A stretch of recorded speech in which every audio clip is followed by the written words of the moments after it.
Milé děti, dneska se společně podíváme s Pašíkovic rodinou do nádherné nové zoo. A teďka musíme počkat na vláček, který nás tam přiveze. Aha, a kdy to asi tak přijede, táto? Já nevím, ale určitě za chvilku. Jejda, to tak strašně dlouho trvá. Neboj, hned to přijede a uvidíš, co budeme v té nové zoo. Já už se strašně těším. Já vím, Tomíku, musíš počkat, až ten vláček přijede. Já už asi něco slyším. Možná už něco jede. To bude asi ten vláček. Ano, už je tady a musíme se tam nějakým způsobem naskládat. Mámo, ty běž nahoru. Dobře, táto. Tomík půjde mezi nás a Pepa, ta si skočí jako poslední. Celá posádka vlaku se může vydat na cestu do tamní zoo.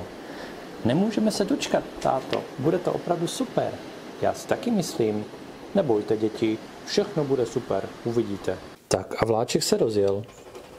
Vláček jede velkou rychlostí, sviští. Je to daleká cesta, která vede až z našeho domečku rovnou tady na koleje. A my zrovna se řítíme velikou rychlostí až do samotné zoo. Děti, myslím, že už jsme dojeli na konečnou stanici. Musíte si vystoupit. Ano, tati, vlezu jako první. Hop, hned na to jde i Tomík. Ale samozřejmě si drží svého dinosaura. Na to nesmí zapomenout. Hop. Tak jo, děti, já jdu taky. Hop. Tak, a jako máma je poslední. Mámo, pojď dolů rychle, než ti vláček pojede zase zpátky. Milé děti, podívejte se. Pašíkovic rodina dojela do nové krásné zoo. A co tady všechno najdeme? No to si musíme samozřejmě prozkoumat. Pojďme se teda podívat. Jdu jako první. Táta, ten jde hned jako druhý.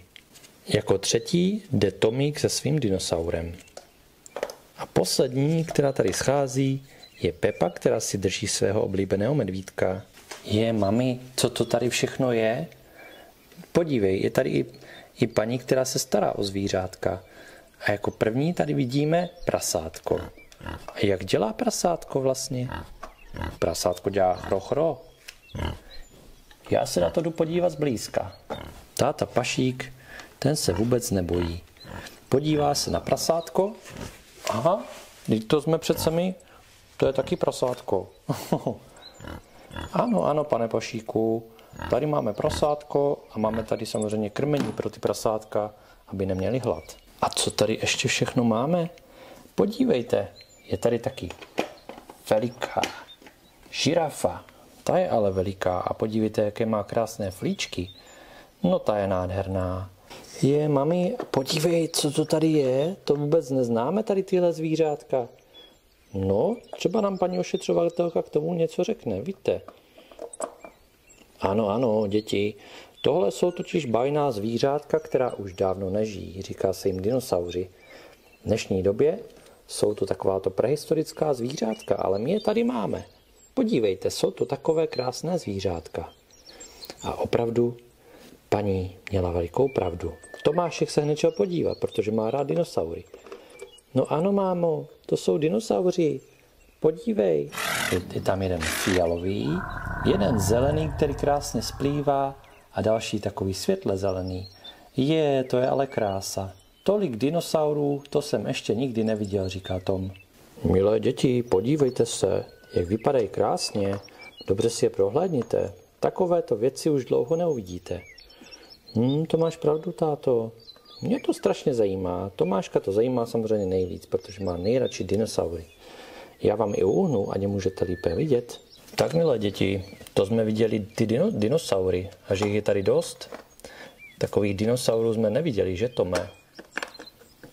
No, já mám rád dinosaury a hlavně jich je tady opravdu hodně. No, třeba nás tady ještě paní provede. Pojďte se podívat tady dál. Tady máme kačenku. Máme teda jenom jednu.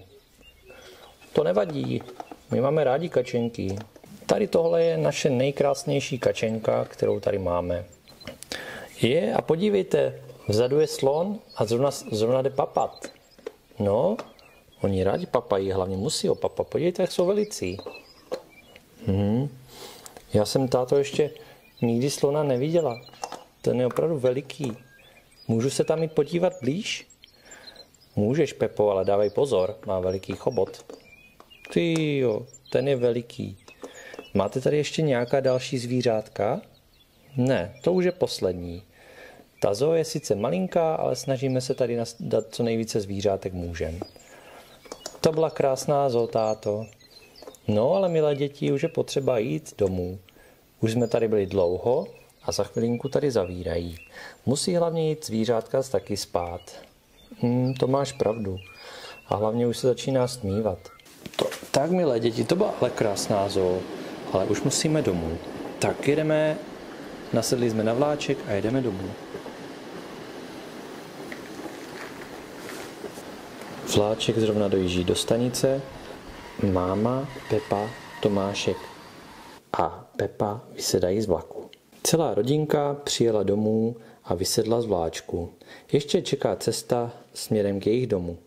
Ale není to daleko, za chvilinku budou doma. Jako první jde domů táta. Nezapomene samozřejmě rozsvítit.